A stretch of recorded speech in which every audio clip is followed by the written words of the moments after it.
కృష్ణారెడ్డి గారు నమస్కారం సార్.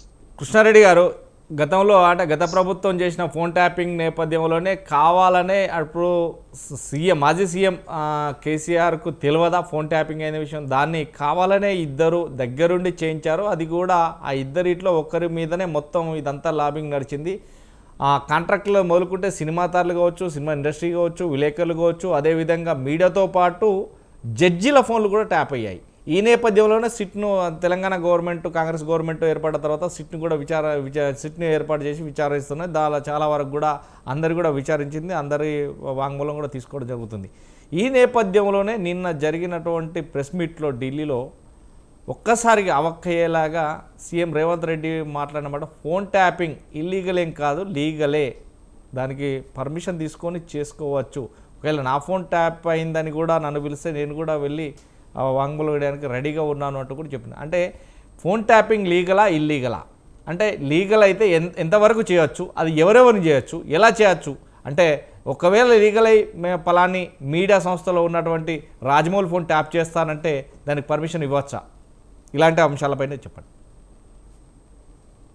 ముందుగా మీకు స్వతంత్ర టీవీ ప్రేక్షకులకు, అలాగే ఈ చర్చా వేదికలో పాల్గొంటున్న విశ్లేషకులకు, అలాగే వివిధ పార్టీ నాయకులందరికీ శుభ సాయంత్రం తెలియజేసుకుంటూ, ముఖ్యంగా ఈ ఫోన్ ట్యాపింగ్ అంశం అనేది గత ప్రభుత్వం చేసింది, ఈ ప్రభుత్వం కంటిన్యూ చేస్తుంది అనేది రేవంత్ రెడ్డి గారు నిన్న స్పష్టంగా ఢిల్లీ ప్రెస్ మీట్ లో ఒప్పుకోవడం జరిగింది.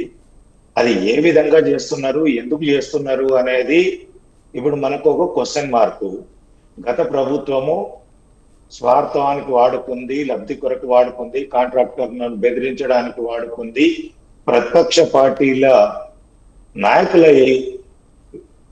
ఫోన్లు ట్యాప్ చేసి వాళ్ళ వ్యక్తిగత జీవితాలకు వెళ్ళేసి, అలాగే సినీ పరిశ్రమలో ఉన్నటువంటి కొంతమంది హీరోయిన్ల వ్యక్తిగత జీవితాలకు వెళ్ళేసి దాన్ని దుర్వినియోగం చేశారు అని చెప్పేసి సిట్ వేశారు.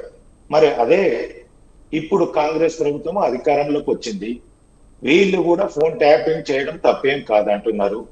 మరి మీరు ఆ ఫోన్ ట్యాపింగ్ అనేది కాదు, కొంత గోప్యత ప్రదర్శించడానికి కేంద్ర ప్రభుత్వము టెలికాం శాఖ కొన్ని నియమ నిబంధనలతోటి రాష్ట్ర ప్రభుత్వాలకు కొంత అధికారం ఇవ్వడం జరిగింది. వీళ్ళు కొంతమంది నెంబర్లు ఇవ్వడం, వీళ్ళ మీద మాకు సస్పెక్ట్ ఉంది, వీళ్ళ మీద మాకు అనుమానం ఉంది, వీరిపైన నిఘా పెట్టాలి మేము అనేది, అంటే వారి నెంబర్లు ఇస్తే వాళ్ళు నిఘా పెట్టడానికి కొంతమందిది పర్మిషన్ తీసుకొని, ఇక్కడున్న రాష్ట్ర ప్రభుత్వాలు ఏం చేస్తున్నాయంటే దాన్ని ఒక లెటర్ అడ్డం పెట్టుకొని వీళ్ళంతా ఇప్పుడు మనము ఇప్పటికే మాకు కూడా సమాచారం ఉన్నది, కొంతమంది బయట కూడా జరుగుతున్నది.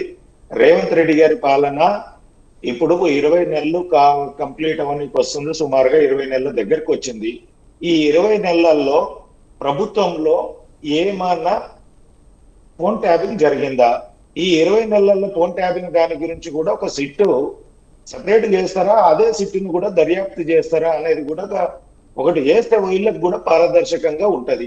ఎదుటోళ్ళ మీద వేశారు కాబట్టి బట్టగాల్చి మరి వీళ్ళ మీద కూడా ఎవరైనా వేయకుంటుండాలంటే, స్వచ్ఛందంగా ఈ ప్రభుత్వం నడుస్తుంది అనుకుంటే ఈయన రాష్ట్ర ప్రభుత్వాన్ని కాపాడుకోవడానికి వారి మంత్రులై వాళ్ళ ఎమ్మెల్యేలై నేను ఫోన్ ట్యాపింగ్ చేస్తలేను అని చెప్పి నిరూపించుకోవడాలంటే ఎంబటే వీరి ప్రభుత్వం ఈ 20 నెలల కాలంలో ఎవరెవరి ఫోన్లు ట్యాప్ చేశారు, ఏ సంఘ విద్రోహ శక్తులే చేశారు, ఏ దేశద్రోహులే చేశారు, ఏ కరడుగట్టిన నేరస్తులే చేశారు, ఎవరి మీద నిఘా పెట్టారు అనే దాని మీద మీరు కూడా ఒక దర్యాప్తు చేయించుకుంటేనే మీకు ఇది ఉంటుంది. కానీ లేకుంటే మీరు మీ ప్రభుత్వాన్ని నడపాలంటే, రేవంత్ రెడ్డి గారి ప్రభుత్వం గతంలో నుంచి చూస్తున్నాము, ఈ కాంగ్రెస్ అంటేనే సంవత్సరానికి ముఖ్యమంత్రి ఉండరు, పూర్తి స్థాయి మెజార్టీ ఉండి 20-30 మంది ఎమ్మెల్యేలు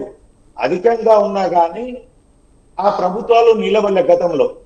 ఇప్పుడు రేవంత్ రెడ్డి గారి ప్రభుత్వము 4 మంది ఎమ్మెల్యేలు సాధారణ మెజార్టీ కంటే ఎక్కువ ఉన్నా, అలాగే పూర్తి స్థాయి క్యాబినెట్ ను 15 నెలల పాటు విస్తరించకున్నా, సీనియర్ నాయకులకు మంత్రివర్గంలో చోటు జరగకున్నా ఈ ప్రభుత్వం ఎలాంటి అడదొడుకుని లేకుండా జరుగుతున్నది అంటే ఫోన్ ట్యాపింగ్ చేసి వారి యొక్క మంత్రులను ఏదైతే కొంతమంది ప్రభుత్వం మీద రేవంత్ రెడ్డి గారి మీద విమర్శలు చేస్తున్నారో వారందరినీ ఫోన్ ట్యాపింగ్ ద్వారానే భయపెట్టించేసి వారందరినీ లొంగ తీసుకొని రేవంత్ రెడ్డి గారు ఎలాంటి ఇబ్బందులు లేకుండా ఆయన ప్రభుత్వాన్ని నడుపుతున్నాడు. నిన్న కూడా ఆయన ఎవరినో చెప్పాలనేది ఉద్దేశం కాదు, వారి పార్టీ నాయకులను మా పార్టీ మంత్రులను కొంతమంది వ్యక్తులను మీ అందరి మీద మేము కూడా ఫోన్ ట్యాపింగ్ చేస్తా ఉన్నాము, మీది మీద నిఘా ఉంది, మీరు నా మీద ఏదైనా నా ప్రభుత్వాన్ని కూల్చాలన్నా నా ప్రభుత్వాన్ని ఇబ్బంది పెట్టాలని కుట్రపూరితం చేస్తే మీ అందరి జాతకాలు నా దగ్గర ఉన్నాయని చెప్పేసి ఇండైరెక్ట్ గా చెప్పడానికనే రేవంత్ రెడ్డి గారు అది మాట్లాడారు. కాబట్టి దీని మీద స్పష్టత రావాలి అంటే రేవంత్ రెడ్డి గారు ప్రభుత్వం ఎలాంటి ఈ ఫోన్ ట్యాపింగ్ విషయాల్లో అక్రమంగా పోవట్లేదు, ఏదైతే పారదర్శకంగా చేస్తామనుకుంటున్నారో వీరు కూడా ఒకటి ఈ 20 నెలల 15-20 నెలల కాలంలో మేము ఎవరి ఫోన్ ట్యాపింగ్ చేయలేము, ప్రభుత్వ అధికారులే కానీ ప్రతిపక్ష నాయకులే కానీ వారి పార్టీ ఎమ్మెల్యేలే కానీ మంత్రులే కానీ ఎవరి ట్యాప్ చేయలేమని చెప్పేసి నిరూపించుకోవాలంటే ఏమంటే వాళ్ళు ఒక సీటు దర్యాప్తు వీరి ప్రభుత్వం పైన వేసుకుంటేనే ఆ పారదర్శక తెలిసి వస్తుంది. కాబట్టి ఈ వేదిక ద్వారా వాళ్ళకి వినవించుకుంటుందంటే ఎదుటోళ్ళని బదనాం చేయడానికంటే ముందు నీ యొక్క స్వచ్ఛత నిరూపించుకోవాలని చెప్పేసి విజ్ఞప్తి చేస్తున్నారు.